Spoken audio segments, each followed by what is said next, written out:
Very much. It's a very important day and an important announcement with great friends of mine. I think I can say this group is every one of them. I rate a 10. I can't always say that, even if they're Republicans, and these are Republicans, great Republicans. I want to thank you all for being here for this important announcement, 7 years in the making. As you know, this has been going on for a long period of time, and I am thrilled to report that the U.S. Space Command headquarters will move to the beautiful locale of a place called Huntsville, Alabama, forever to be known from this point forward as Rocket City. Okay, so Huntsville, Alabama, we love Alabama. I only won it by about 47 points. I don't think that influenced my decision, though, right? That didn't, right? But we had a lot of competition for this, and Alabama's getting it, Huntsville in particular. So congratulations, everybody. Katie, congratulations.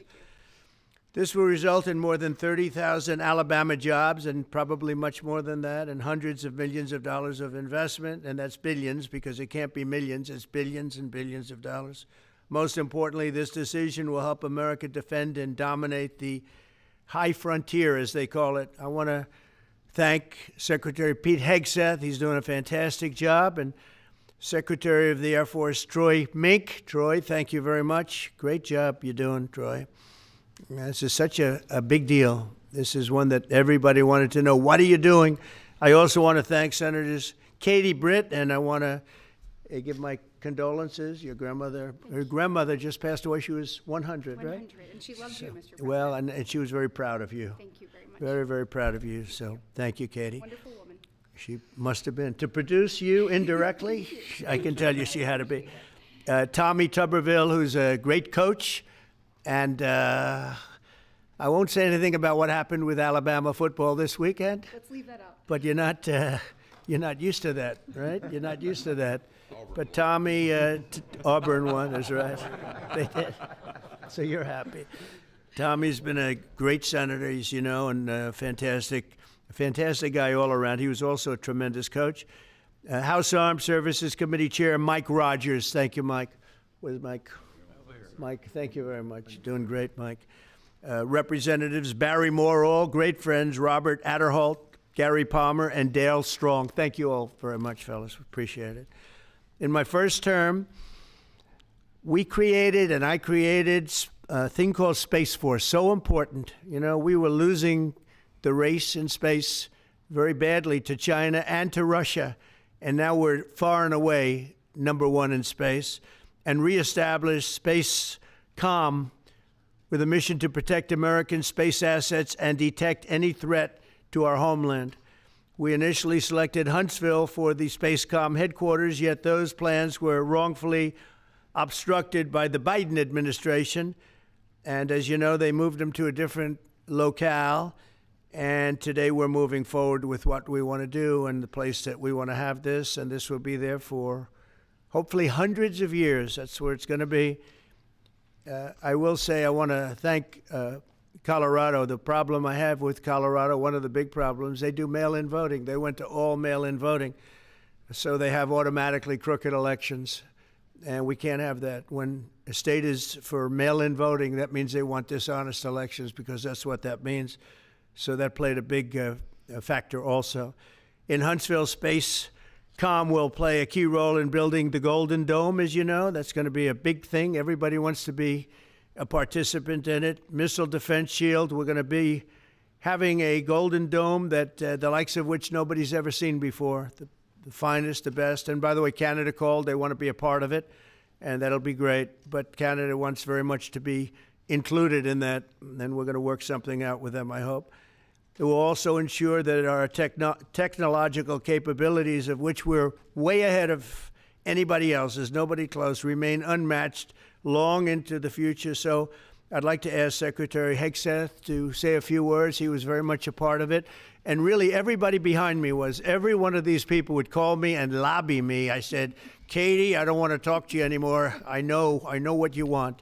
She said, that's right, sir. That's what I want. And they got their way. So I just want to congratulate. These are really special people. They're politicians in many ways, but they're great patriots, I think even more so than politicians. So they fought very hard to get it, and it's an honor to give it to Huntsville. Pete, say a few words, please. Thank you, Mr. President. As usual, right place, right time, for the right reason. In your first administration, you established the Space Force at a time when we knew we had to be looking to that domain of space. You also reestablished SpaceCom to ensure that priority was put in place, and you, through the Air Force, independently identified that Huntsville, Alabama was the right place to put it. For other reasons, in the next administration under Biden, they decided to move it somewhere else. Well, during that time, the DoD Inspector General, the Government Affairs Office, they did their own assessments, and where did they say SpaceCom should go? Huntsville, Alabama.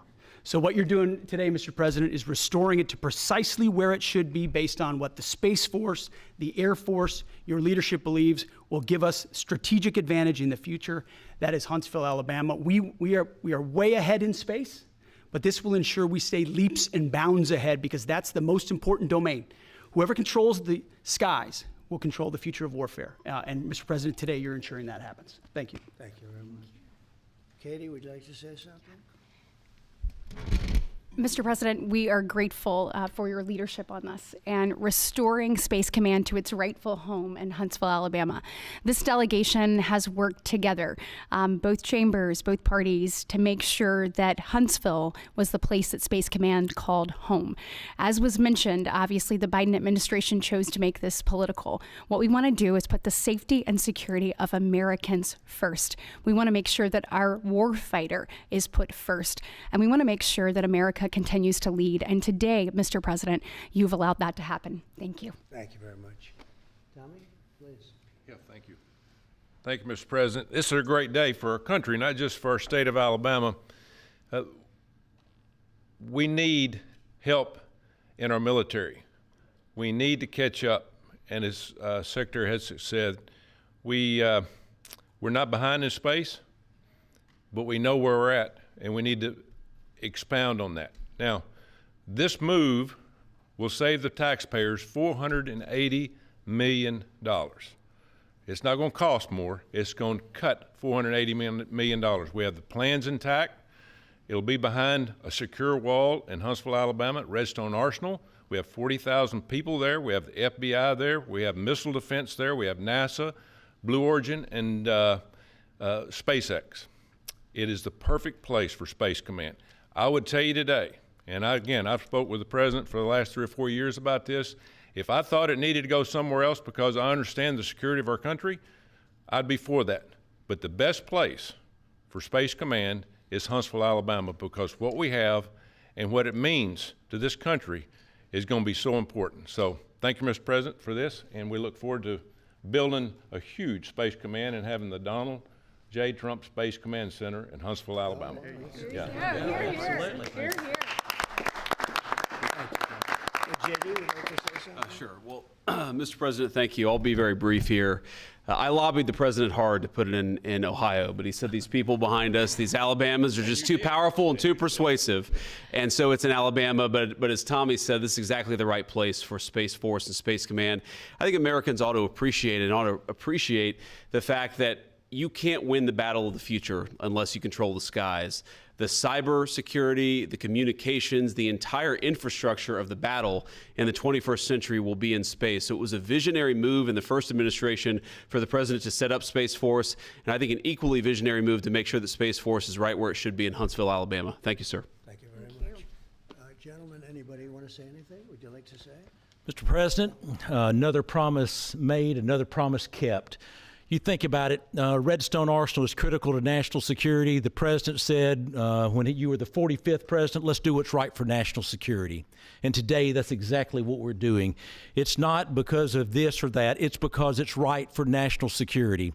You think of the 21 categories that were evaluated to determine what was best for national security. All indicators pointed back to Huntsville, Alabama, and Redstone Arsenal. We have the right people at the right place at the right time.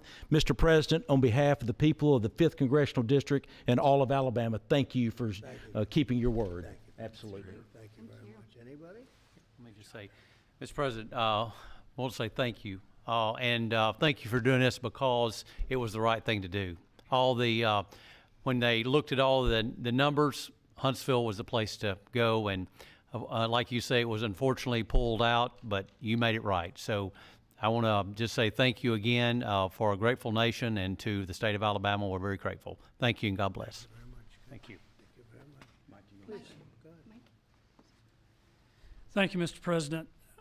Throughout history, militaries has always understood that whoever could hold the high ground held the advantage. Space is the ultimate high ground. And what we're doing with moving the Space Command to Huntsville is absolutely critical to our maintaining dominance in that sphere. And it goes hand in hand with what we're trying to do with the Golden Dome and missile defense to defend against anyone else who tries to enter that sphere. So thank you, Mr. President. Thank you very much. Please. Thank you, Mr. President. And obviously, national defense is a huge issue. And when you look at the scores, Alabama was #1. And for political reasons, it was moved out of our state. But, Mr. President, thank you for making priorities the defense and the warfighter and the safety of this nation. And in the big, beautiful bill, that Golden Dome will be built in Huntsville, Alabama, and we're grateful for that. Thank you. Listen, as chairman of the Armed Services Committee, I care very much about what's most important for our national security. And the president held a nationwide competition to determine where we should have this command. If y'all remember, at the end of that competition, where Alabama came in first, there was a lot of complaints from the other states who did not place well. He said, we'll do it over with new criteria to accommodate your concerns. Alabama came in first in that second competition. His Secretary of the Air Force reviewed the results, said it was fair, and the president named Huntsville. It was the Biden administration that decided to make it political, even though his own Secretary of the Air Force said it was a fair competition and it should be in Huntsville. So I want you to know I appreciate this president standing up and being strong and saying he's going to make this right and put it where it rightfully belongs, and that's Huntsville, Alabama. Thank you very much. Good job. Appreciate it. So thank you all very much. You are going to leave me alone now. You're not going to call me anymore and talk about this subject, right? You promise? They'll start something else. But I just want to congratulate you. It's a very big deal. When you come out and when you leave the room, you'll see that we just, over the last few minutes, literally shot out a boat, a drug-carrying boat, a lot of drugs in that boat. And you'll be seeing that and you'll be reading about that. It just happened moments ago, and our great general, head of the Joint Chiefs of Staff, who's been so incredible, including what took place in Iran, knocking out potential nuclear power for a long time to come. I think within a month they would have had it if we didn't do what we did. But he gave us a little bit of a briefing, and you'll see. And there's more where that came from. We have a lot of drugs pouring into our country, coming in for a long time. And we just, these came out of Venezuela and coming out very heavily from Venezuela. A lot of things are coming out of Venezuela. So we took it out, and you'll get to see that after this meeting is over. Do you have any questions, please? Yeah, please. Thank you, Mr. President. Senator Tuberville, you talked about the cost savings Yeah. associated with this announcement. Can you talk about the strategic benefits by having Space Force Command headquartered in Huntsville? Well, it just works because we have so much else there. And having a central, you could call it a central command, but it really is a command station. Also, even locationally, where it is, and when you think about flying distances, if you can save a half an hour as fast as some of these planes go and things go, and even the rockets go, if you can save by having the best location. So we went out, as you know, to experts, and we had 4 different groups of experts. They all said this was the best location. I also loved it from the standpoint, I know the people of Alabama, they are great people, work hard, and there's no games, and they're very proud of it. And I would say they fought harder for it than anybody else also. A lot of states, 5 states really wanted it, but they wanted it more. And I kid you not when I say that these people, they spoke to me a lot. That's all they wanted to talk about. They didn't want to talk about the weather. They only wanted to talk about moving to this location, moving to Alabama, Huntsville in particular. So we're honored to do it. They really wanted it badly, and they got it. Peter? President Trump, something completely different, but about a big viral social media trend over the weekend. How did you find out over the weekend that you were dead? You see that? No. People didn't see it for a couple days. 1.3 million user engagements as of Saturday morning about your demise. Really? I didn't see that. You know, I have heard, it's sort of crazy, but last week I did numerous news conferences, all successful. They went very well, like this is going very well. And then I didn't do any for 2 days, and they said, there must be something wrong with him. Biden wouldn't do them for months. You wouldn't see him. And nobody ever said there was ever anything wrong with him, and we know he wasn't in the greatest of shape. No, I heard that. I get reports. Now, you knew I did an interview that lasted for about an hour and a half with somebody, and everybody saw that was on one of your competitors. I did numerous shows and also did a number of truths, long truths, and I think pretty poignant truths. No, I was very active over the weekend. They also knew I went out to visit some people at the club that I own, pretty nearby on the Potomac River. And no, I've been very active actually over the weekend. I didn't hear that one. That's pretty serious stuff. I'm glad it's Well, it's fake news. You know, it's just it's so fake. That's why the media has so little credibility. I knew they were saying, like, is he okay? How's he feeling? What's wrong? I said, I just left. And it's also sort of a longer weekend, you know, it's Labor Day weekend. So I would say a lot of people know I was very active this Labor Day. I had heard that, but I didn't hear it to that extent. Go ahead, Peter. Something else. We know that this country has a huge problem with school shootings. You've said that you were open to sending the National Guard pretty much anywhere. Would you ever consider sending an armed National Guardsman to every school?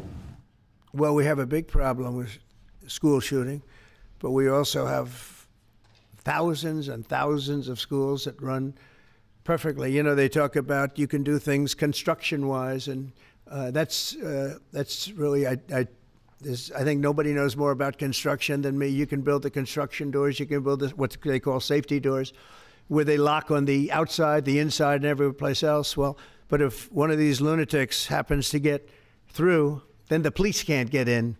Then they're looking for keys all over the place, and it takes a lot of disadvantages to doing, spending billions and billions of dollars and actually making it safer in some way for some of these lunatics that we're dealing with. But I don't think so. I've thrown out the concept. We have great teachers that love our children. The parents love the children. Teachers love the children too.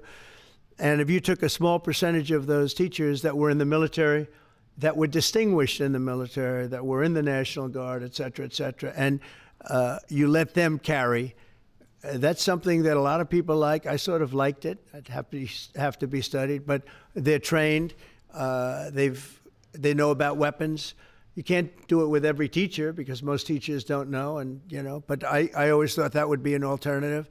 But it just, we've had a lot of instances. Other countries have also. They have different kinds of problems than we have, but we do have, there's something going on, and it's a bad thing. Yes, please. Have you spoken with President Putin in the past week? Have you spoken with President Putin? Yeah, I don't want to. I have learned things that will be very interesting. I think in the next few days you'll find out. Will there be any consequences if there isn't some type of announcement of a meeting with President Putin and President Zelensky? Yeah, there will be. We're going to see what happens. We're going to see what they do and what happens. I'm watching it very closely. Last week, they lost 7,000, between the two countries, 7,313 soldiers, to be somewhat exact, for no reason whatsoever. And they're Russian and they're Ukrainian, but, they're soldiers. I want to see it end. Yeah. Mr. President, have you decided you're definitely going to send National Guard troops to Chicago? I didn't say when, but the answer is, look, Chicago's very interesting because I watched Pritzker get up and say we don't need help, we're safe. But 2 weeks ago, they had 6 people murdered, and they had 24 people hit by bullets. Last week, as you know, it was 7 people, 24 people hit, and 7 people died. And then over the last 2 days, that was the crown jewel. They had, I guess, 9 or 10 killed, and 50 hit with bullets. And you have this governor get up, who's a terrible governor. Probably he and Gavin Newsom would be probably the two worst and most naive They're naive. Either they're naive or they're very untruthful. And he'll say, we don't want any protection. We don't need. So in the last 3 weeks, he's lost almost 20 people killed. There's no place in the world, including you can go to Afghanistan, you can go to places that you would think of. They don't even come close to this. Chicago is a hellhole right now. Baltimore is a hellhole right now. Parts of Los Angeles are terrible. If we didn't put out the fires, and I mean the other fires, the bullet fires, they didn't do a good job with, they should have had the water coming down, like I said. You know, we had to release the water. We had to go in and release the water to LA.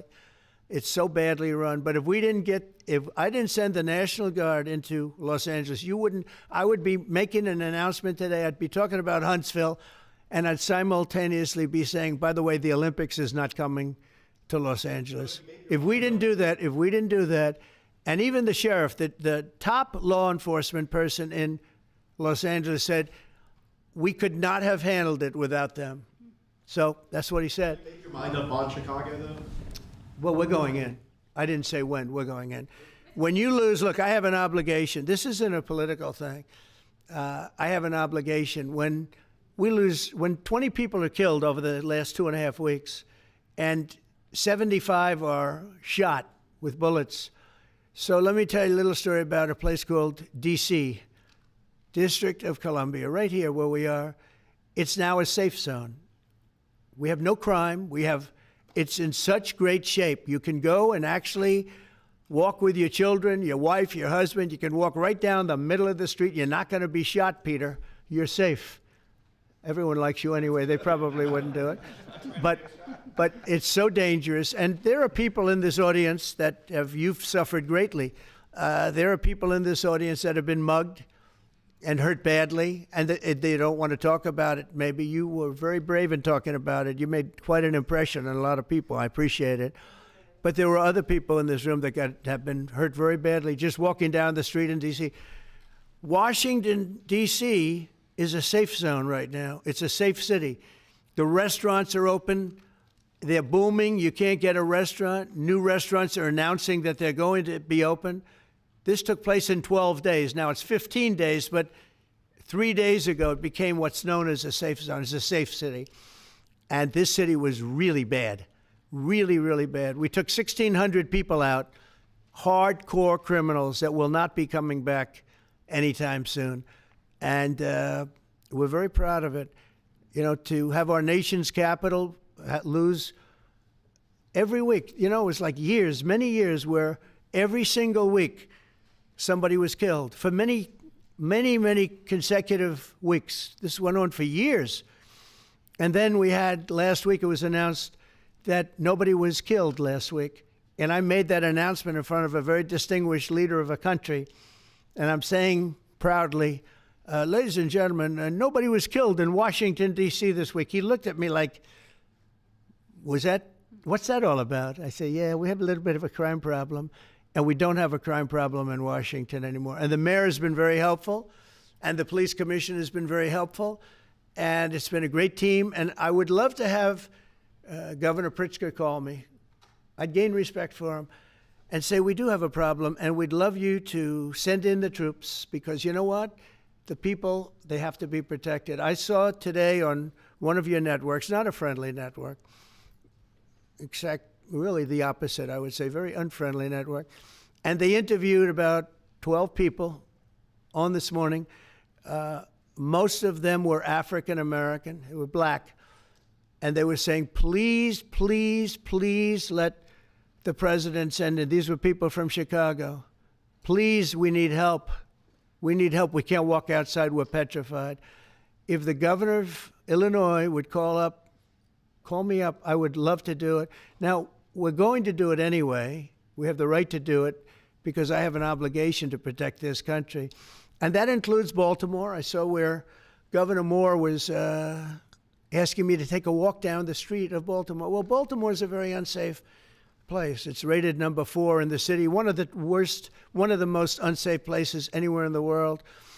But, you know, we took care. This was a beautiful thing that happened in Washington because we showed that it could be done. And this wasn't just sending big, strong guys, and they are big and they are strong. You know, we had a great decision from the Supreme Court that had to do with sort of talent. It had to do with you are put down based on merit. You can hire based on merit. So merit for a soldier or for a policeman is strong, physically fit, having a certain ability, not a person that is woke and got the job through woke, but wasn't strong enough to lift a gun out of the holster, et cetera, et cetera. No, I looked at the police. As you know, last week I went over, we had a meeting there had to be 300 people, and they were all very impressive looking. And when the bad guys see them, they're not going to do a thing. And so I'm very proud of Washington. It serves as a template, and we're going to do it elsewhere. But Chicago is certainly going to be high. I would love to have him call. I would love the governor of Illinois. I'd be honored to take his call. All he has to do is say, sir, we need help. It's out of control. And everyone knows it is. He's not kidding anyone. I would love to have, I would say, Governor Moore call, because I watched him over the weekend trying to explain that Baltimore, what they need is housing. No, they don't need housing. They need to get rid of the criminals. These are hardcore criminals. You know, we took many people off the streets of Washington, D.C. They're hardcore. They're not going to be good. In 10 years, in 20 years, in 2 years, they're going to be criminals. They were born to be criminals, frankly. They were born to be criminals, and they're tough and mean, and they'll cut your throat, and they won't even think about it the next day. They won't even remember that they did it. And we're not going to have those people. Washington, D.C. is now a safe zone. It's a safe place. And you can walk, Katie, you can walk right down the street with, by the way, one of the biggest human beings I've ever seen, which is her husband. He was a football player for like 11 years in the NFL. He's a big person. But big doesn't mean anything when they have guns and when they have knives and everything else that they have, right? But you can walk right down the street, even by yourself, and you're totally safe. Washington, D.C. is a great thing. Yes, ma'am, please. Mr. President, as you're calling on Democratic leaders across the country to work with you on crime, do you see your efforts here in D.C., including, for example, working with Mayor Bowser here as a model for bringing more bipartisanship in matters not only with crime, but also issues that matter to everyday American people's lives? So Mayor Bowser's been great. She could have taken the thing, and then after I clean it up, they'll take credit for it. You know what they do is they take credit. Like, we cleaned up Los Angeles. We did a great job there. And it was overwhelming what was going on. And again, the police chief made a statement that we could not have done, there's no way they could handle it. You saw what was happening out there. It was going to be a disaster. We stopped it cold. If we didn't do that, would have been a very sad day. And you know, remember, we have the Olympics, we have the World Cup, we have all these things coming, and we have 250, all of these things coming. But I watched Newsom get up and say he's doing a great, he's not, we're the ones that did it, and that's okay, whatever it takes, but the main thing is but he got up and said, we did it. Well, he didn't want us there, and he's going to need us again because it's starting to form again. I see it. It's starting to form again. You know, we have to maintain. It's like maintenance on an airplane. You can buy it, but you have to maintain it. And if you don't maintain it, a good plane becomes very unsafe very quickly.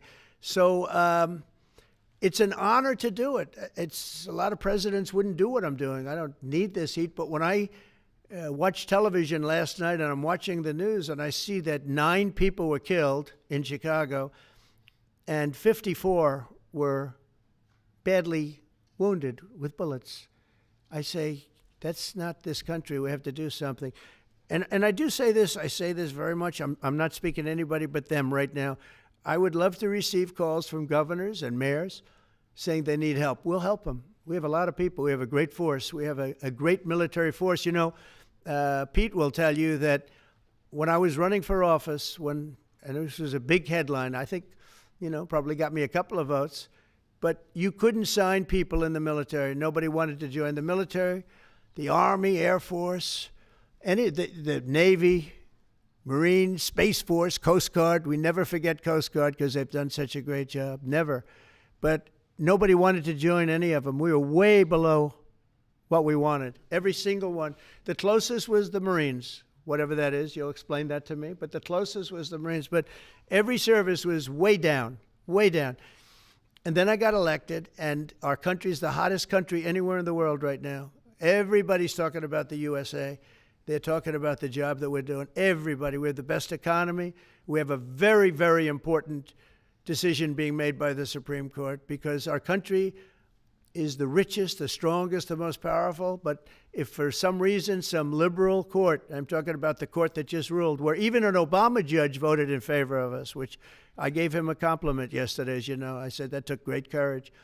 But it's a liberal court, and it's going up to the Supreme Court, who I think have been incredible people. I think they've made very wise decisions. But the tariff question, because without the tariffs, this country is in serious, serious trouble. We've taken in almost $17 trillion of investment is coming in. Most of it is coming because of tariffs. And if for some reason somebody wanted to be politically correct, I actually think it's unpolitically correct. I think politically correct is to approve it because there's nothing so popular as what's happened to our country. Our country is doing so well. But we had a liberal court gave us a very shocking ruling, and that ruling is basically saying that the trillions of dollars that are pouring into our country, putting us in a position like no country is anywhere in the world, that they'd like to see us that taken away. By the way, a lot of the people behind that lawsuit, that particular, are from foreign countries, I might add. There's a video that is circulating online now of the White House where a window is open to the residents upstairs and somebody is throwing a big bag out the window. Have you seen this? No, that's probably AI generated. So Actually, you can't open the windows. You know why? They're all heavily armored and bulletproof. So that's a fake video? Well, it's got to be because I know every window up there. The last place I'd be doing it is that because there's cameras all over the place, right? Including yours. No, but every window, I've never seen a window that's, in fact, my wife was complaining about it the other day. She said, love to have a little fresh air come in, but you can't. They're bulletproof. And number one, they're sealed. And number two, each window weighs about 600 pounds. You have to be pretty strong to open them up. No, that has to be, where was the window? Let me see.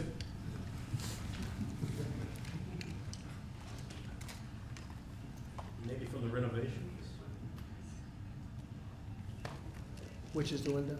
It looks like this is on the 15th Street side, I think. Yeah. So right here. Yeah, those windows are sealed. Those windows they're all sealed. You can't open them. What you were saying regarding the federal. It's the kind of thing they do. And one of the problems we have with AI, it's both good and bad. If something happens really bad, just blame AI. But also they create things, you know, it works both ways. If something happens that's really bad, maybe I'll have to just blame AI. But there's truth to it because I see so many phony things. I saw something as I was growing up from the time I was a baby till now. I said, who did that? It was AI generated. So it's a little bit scary, to be honest with you. But those windows are all very heavily sealed.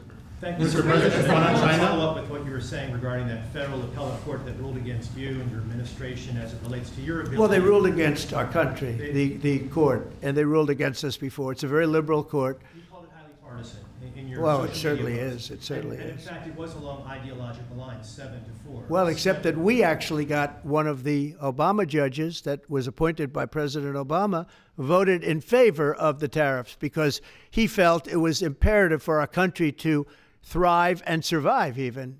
And I gave him credit. I said, you know what? That took a lot of courage for him to do it because you don't see that often. So my question is, I suspect you're going to appeal that all the way to the Supreme Court. Well, we already have, yeah. In fact, we're doing something else. We're going to be going to the Supreme Court, we think, tomorrow because we need an early decision. I mean, look, the financial fabric of our country, we're a rich, incredible country right now. And we're able to, you know, other countries use tariffs on us for years, and we never did. I did a lot during my first term, but then we had COVID and we had to focus on other things. You couldn't be tariffing Italy, Spain, France, as they were dying by the thousands and millions. But we did with China, and China paid us billions and billions of dollars, and I started the process, but then I had to end it a little bit because of COVID. We focused on that. But no, it's a very important decision. And frankly, if they make the wrong decision, it would be a devastation for our country. We've taken in trillions of dollars. And by the way, all these countries signed agreements. As an example, they're all happy. Everybody's happy. But some whack job put in a lawsuit. It went before a very liberal court, and the liberal court ruled, it was 11, they ruled 7-4, with one of the most liberal of them all voting in our favor because they're patriots. I think I give tremendous credit to that judge. And now it's going to the Supreme Court. Now we're going to be asking for early admittance. We're going tomorrow, and we're going to ask for an expedited ruling because, when you look at the stock market's down today, the stock market's down because of that. Because the stock market needs the tariffs. They want the tariffs. If you look at AI, all of those, all of that money that's going to be invested, trillions and trillions of dollars, the biggest thing, bigger than the internet, I suspect. It's the internet plus 3 or 4 other things combined. We are leading very substantially with AI. We're leading because of tariffs. We're leading because of talent, and this is where they'd like to be. But without the tariffs, we wouldn't have a chance because we wouldn't be able to protect those investments of the companies coming in. So if you took away tariffs, we could end up being a third world country. That's how big the ruling. So we're asking for an expedited ruling. As a backstop to that, President, you have a Republican-controlled Congress. You control the House. You control the Senate. Yeah, but we don't have 60 votes. We don't have 60 votes. I'd love to do that. Oh, if we had 60 senators, if we got the 60 votes, we would get them. But we need 60 votes, and we need a certain number in the House.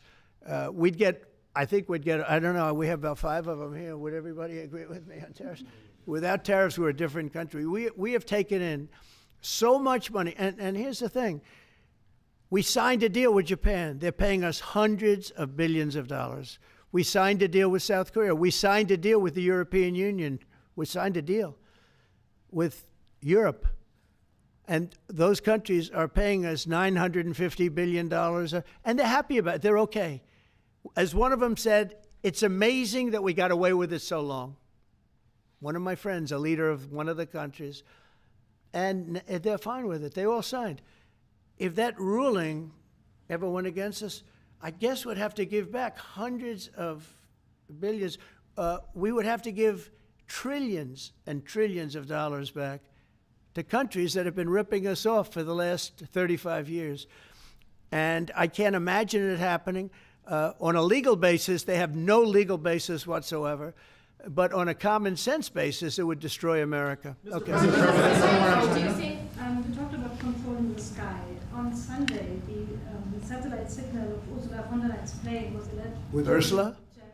Well, she had an interesting event. She's a tremendous woman. And so what are you asking me about her? NATO is concerned about it, and too about this. True, NATO is concerned about it. Well, nobody knows where it came from, but they did take away her ability to use a phone. Sometimes that's a good thing. Sometimes that could happen to me. I'd be very happy. Mr. President, reducing the tariffs on India from 50%. What does that mean? Are you considering taking away some of the tariffs that you've imposed on India? No, we get along with India very well. But India has, you have to understand, for many years it was a one-sided relationship. Only now since I came along, and because of the power that we have with tariffs, India was charging us tremendous tariffs, about the highest in the world. They were about the highest in the world, number one. And we therefore weren't doing much business with India, but they were doing business with us because we weren't charging them. Foolishly, we weren't charging them. So they would send in massive, everything they made, they'd send it in, pour it into our country. Therefore, it wouldn't be made here, which is a negative. But we would not send in anything because they were charging us 100% tariffs. And, I'll give you an example. Harley Davidson. Harley Davidson couldn't sell into India. There was a 200% tariff on a motorcycle. So what happens? Harley Davidson went to India and built a motorcycle plant. And now they don't have to pay tariffs. Same thing as us. So what we're doing is Literally thousands of companies are coming into the U.S., car companies, AI, but, more traditionally, car companies. We have so many car company factories under construction or being designed right now. And they're coming from China, they're coming from Mexico, I must tell you, and they're coming from Canada, a lot of them coming from Canada. But they're coming into our country because they want to build here. And they want to build here for two reasons. Number one, they'd like to be here. And number two, the tariffs are protecting them. And number three, they want to avoid paying tariffs. When they build their cars here, they don't have any tariffs to pay. When you build here, you don't have any tariffs. Mr. President, Go ahead, in please. light of the Minnesota shooting last week, the Department of Homeland Security is now awarding more than $100 million to hundreds of faith organizations across the country to help them ramp up security. What's your vision for further protecting religious liberty across the country amid incidents of threats and So violence? religious liberty is so important, and we're talking about every religion now, and we're doing things on that nobody else has ever done, and we're going to be having a big announcement in about 2 weeks on that question. Yeah, please. On Space Command, sir, are you concerned that people may not be willing to relocate from Colorado to Alabama? No, I'm not worried. Then we'll get somebody else. The problem with Colorado is they have a very corrupt voting system. I have so many friends in Colorado. Anytime you have mail-in voting, you have corrupt elections. Very simple. It's very simple. Even Jimmy Carter said it with his commission. They set up a commission with him and Scoop Jackson and some people, highly regarded people. And they said the finding was, if you have mail-in voting, you will have corrupt elections. Well, your radical left governor decided that he was going to have all mail-in voting in Colorado. Once you have all mail-in voting, and for whatever reason, the Democrats cheat. And they cheat like, they're not stupid. That's the only thing. They're no good on policy. They're no good on management. They're no good at government. But they're great at cheating. And they stick together, too. I give them credit for sticking together. Mr. President, Please. Obviously, this is a big win for national security, moving this to Alabama. We've all can agree with that. Big. Is there any idea of the economic impact this has on the state and on that local area? Katie, do you want to answer that? Look, go ahead. Please go. This is going to be tremendous. The state of Alabama, what we've seen through this process is the worst of Washington. We've seen politics get in the way of what is best for the warfighter, what's best for national security. And the state of Alabama is about to show the country the best among us. So we know the economic impact is going to be tremendous. There at Redstone Arsenal, we're proud to house everything from the FBI to headquarters there for material command to a number of things. We obviously have NASA with Marshall Space Flight Center, and so this naturally fits within. When you look at the decision matrix that they placed in front of us, that's why we ranked so high, is because we have the resources necessary and the ability to build out quickly to meet the needs in front of us. As far as economic impact, it would be tremendous. Does anybody have an exact number? 1,600 jobs. 3,000 spinoff. With 3,000 spinoff. Look at this. This is teamwork right here.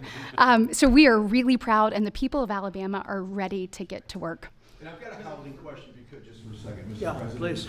Owning a home and going about the American dream seems like it's out of touch for a lot of Americans. Just recently, you pushed out a statement about addressing an emergency housing situation. That's right. We're thinking about doing that. Yeah, can you just... Well, we need a little help from the Fed. We have a man named Jerome Too Late Powell. You probably heard of him. He's too late. He's way too late.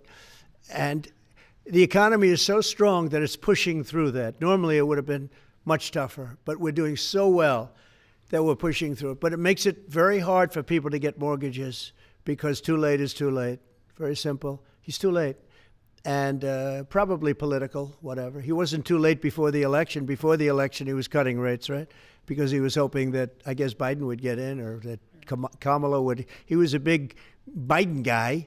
Explain that one. And then he was a Kamala person. But he was hoping, I guess, she'd win, I guess. I don't know. It didn't work out too well. But, yeah, we need a very serious cut. I think that if you look back many decades ago, the United States was always the lowest, even if they were doing badly. The United States was, because without the United States, everything in the world would die. It's true. It's so powerful. It's so big. And I made it really big in the first 4 years. Then it started to degenerate with what this Biden administration did. But we built it up to a level that I never thought we could be at this quickly.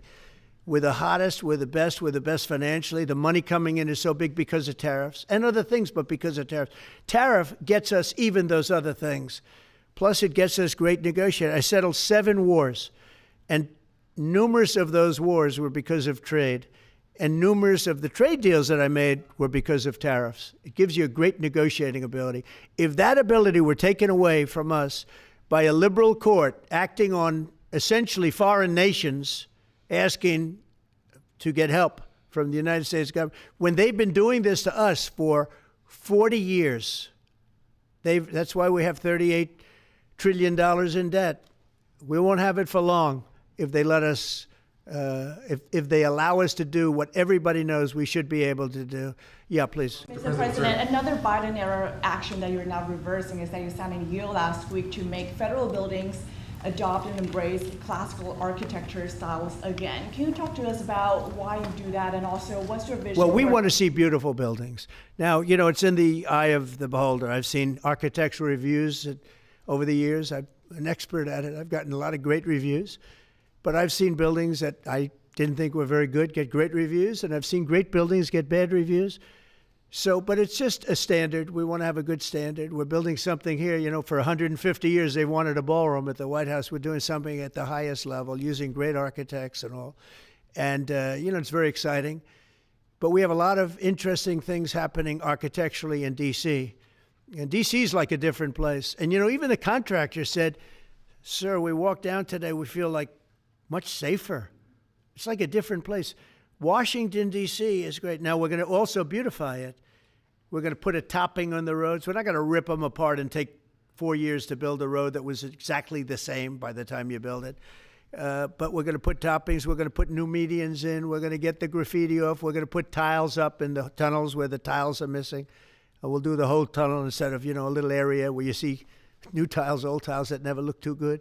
But they could use it. You know, they've been up for 50 years. They've served their duty. But we're going to make this within about a 20-mile radius from the White House. We're going to have this place spick and span. It's going to be crime-free, and it's going to be spick and span. It's going to be, you'll be proud of Washington again. Go ahead, please. Sir, China's having a massive military parade that President Putin and Kim Jong-un will be attending. Do you interpret that as a challenge to this? And are you concerned at all about those countries trying to be some sort of counterweight? Not at all. China needs us, and I have a very good relationship with President Xi, as you know, but China needs us much more than we need them. No, I don't see that at all, no. And I had actually a very good meeting with President Putin a couple of weeks ago. We'll see if anything comes out of it. If it doesn't, we'll take a different stance. Everyone March today in California ruled that your deployment of National Guard troops to Los Angeles was illegal. Do you have any response? Well, it was a radical left judge. But very importantly, what did you not tell me in that question or statement that you made? Pretty much of a statement, I think. Well, I was asking for your response. No, you didn't say what the judge said, though. The judge said, but you can leave the 300 people that you already have in place. They can continue to be in place. That's all we need. But why didn't you put that as part of your statement? Because the same judge ruled exactly as you said, except the judge said that you can leave the 300 people that you already have in place. They can stay, they can remain, they can do what they have to do. Thank you very much, everybody. We appreciate it. Thank you. Thank you.